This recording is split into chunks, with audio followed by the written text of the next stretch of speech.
Hello and welcome to Relate and Illuminate. I'm excited to have a guest with me today. His name's Elliot McGowan and he's a UCF student studying media production and management. Hi, Stephanie. Thank you so much for inviting me onto your show. I appreciate it. I'm so excited because we have a young person that we're going to talk to you about the life of a young person and also how you grew up with devices and what it's meant to you and how you transitioned from one to the other, and now you're in college and you're going to be facing a career and maybe not so much screen time and that sort of thing. So first thing I want to ask you is, how old were you when you got your first tablet or what have you? I think I was 5 when I got my first tablet. The first couple years are a bit fuzzy. I was definitely a bit on the younger side. I got my very first iPad, and it was loaded just with YouTube and kids shows. So I think I watched like the very original Transformers that released in like the 80s, like the very first cartoon.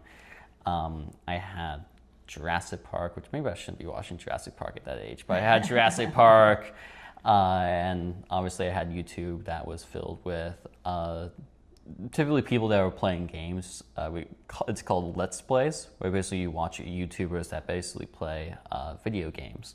Okay. And you just watch them go through the video game. So those were kind of that's what I typically watched when I was younger, on the younger side of things. I gotcha.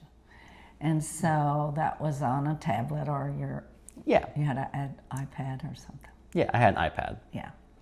So how did you graduate and what device did you graduate as you began to get older?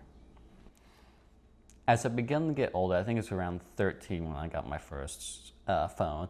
And that was really because it was around that time where I started needing to have a back and forth communication with my parents.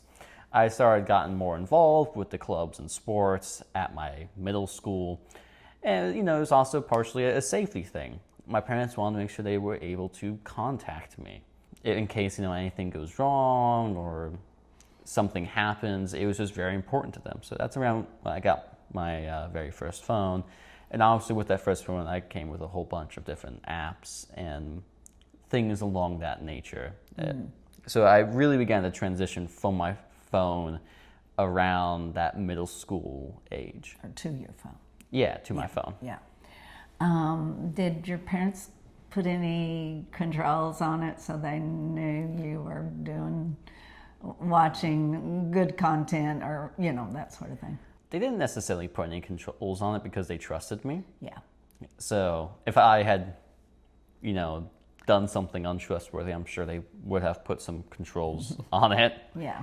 But for the most part, they trusted me. And, that worked out both good and bad. Right. But yeah, they didn't really place any controls on it. How was it bad?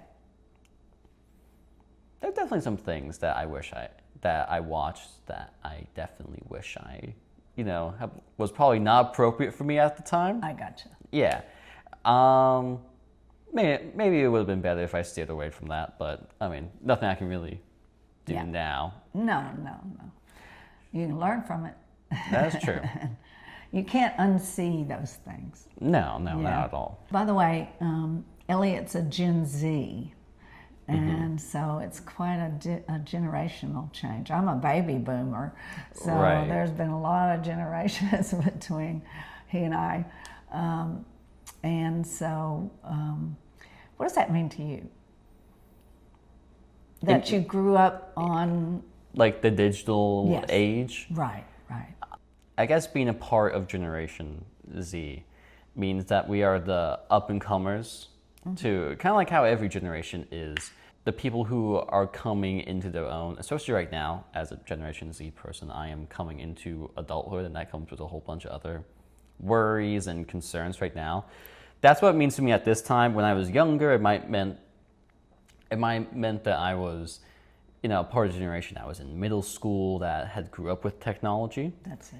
Yeah. So I was going to say, you're more technically exposed. Yeah. When you're a Gen Z.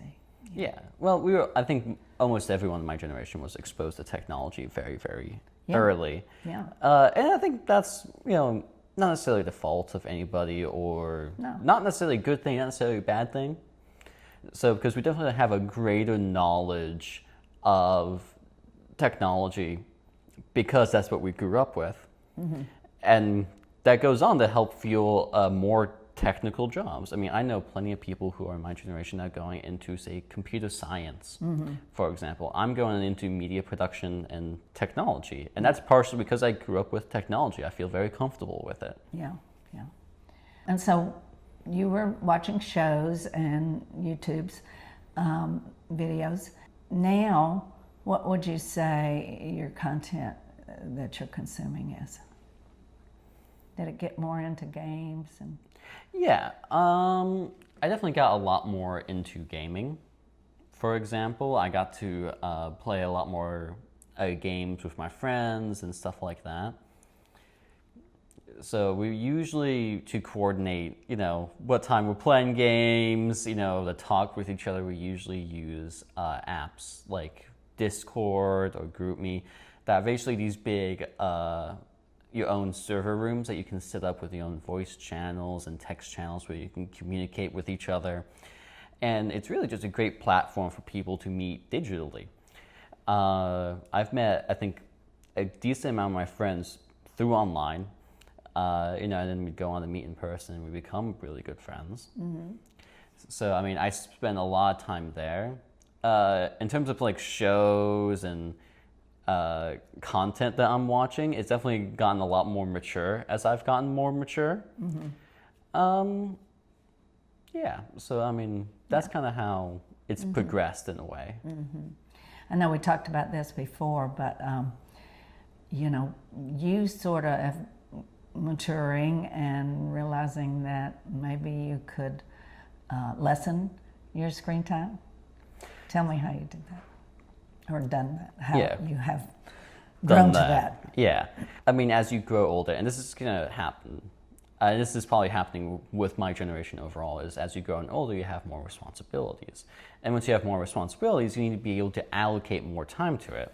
For me, that starts with, number one, taking track of how much time I do spend online, and in particular, online that I would not deem productive. So I keep track of stuff like, say, screen time on my phone. And if I see that I'm passing a certain threshold with, say, Instagram and YouTube, and I'm using those for, say, purely just for entertainment, I put maybe limits on my phone saying, all right, no more than, say, 30 minutes of Instagram during a day or 30 minutes of YouTube in a day. That way I'm able to keep myself more productive, spend more time, spend more time with the responsibilities that I have now. And your responsibilities are changing. Yeah, absolutely. Yeah. I mean, I'm, around college age, I'm focusing around classes, I'm focusing around jobs, I'm focusing around internships, things along that nature. Sure. Good. So 30 minutes on Instagram, that's amazing. I probably spend at least that, and then I go to Facebook, and then I might go, but mostly my big screen time is movies and Netflix and Apple TV and Prime, and because I grew up on movies and shows, and it's my business. It was my business. I mean, I was in the industry, then I taught the industry, and so. Yeah. I definitely keep track of like what days my favorite shows release episodes. Yeah. That's when I spend a lot of, say, screen time on like Amazon Prime or HBO to go watch those shows because I enjoy watching those shows. Yeah, nothing wrong with that. I do the same thing. Yeah. What kind of shows do you like? This will vary amongst person to person. I grew up a lot with comic books, so I like, say, comic books, superheroes, that sort of thing. I'm also really into fantasy.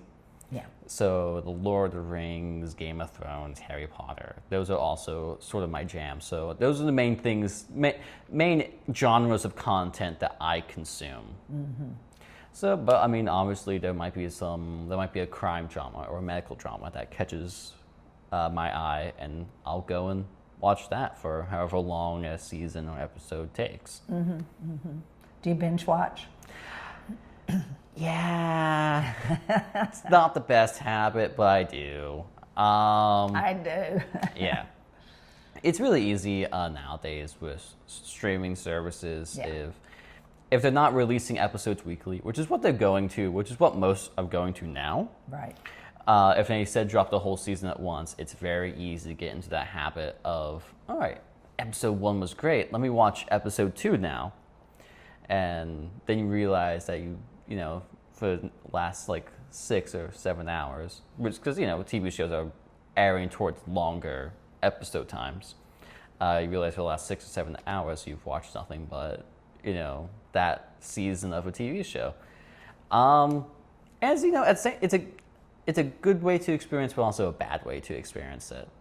So, because you're very much in the passive, going from episode to episode to episode, but it's not great for active listening and for active watching because, you know, you don't have that break in between episodes where you can think about it. Yeah, exactly. Yeah.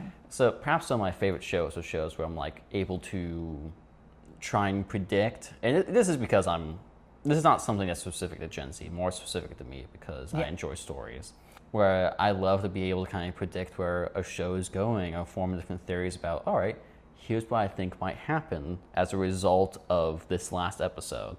And, you know, you don't necessarily get that when you binge watch. Yeah, I gotcha. Well, that's nice that you take time to reflect. And I like to binge watch, but I'm like, let me save this. Let me save this. Yeah. So, well, this has been enlightening about the younger generation, Gen Z. And I will have to tell you that he's pretty unusual. This guy is an old soul. He's a good guy. He's intelligent. As you have seen, he's responsible. He's even putting limits on himself to, you know, further his education, further his knowledge, not just on games and this, that, and the other, but so I'm really glad we got a chance to talk. Thank you so much. I really appreciated Yeah. that. And I really appreciate this opportunity to talk with you. No, it's my pleasure. So thanks again, and I hope you watch and comment. Let me hear from you, and let us hear from you, and comment on if you're playing games and what your feelings are and about binge watching. And you might want to ask Elliot some questions. I wanted to know about him. That's why we put this together. So look for us on social media and YouTube, and we hope you join Binge Watch, Relate, and Illuminate. All right, we'll see you next time. Thank you. I was just going to say bye-bye.